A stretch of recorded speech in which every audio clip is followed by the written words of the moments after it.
So first things first, how to log in. So what you're going to do is you're going to open up your app.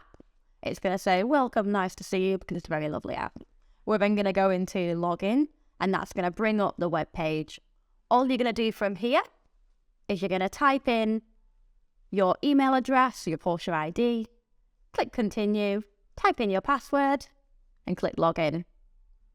What that's going to do is take you back to your app now, and that's going to bring up the cars that are linked to your My Profile account. That should all have been sorted from your centre. So it'll just say, hello, here's your cars. But just a quick look at navigating through your home screen. When you open the app, you can see straight away the cars that are available for you. Now, depending on what car you own, depends on what options are going to be available. For example, you can see with the 911, we've got our mileage on there, how far until we need to fuel, so our range, if you like.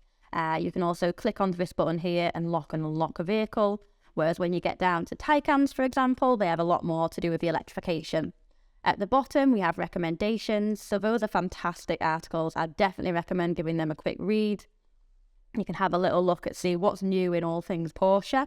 Down the bottom here, you've got your vehicles. You can also click on Map, Discover, which again is the articles, and Account. So that's going to bring up all your settings, all your messages, and the like.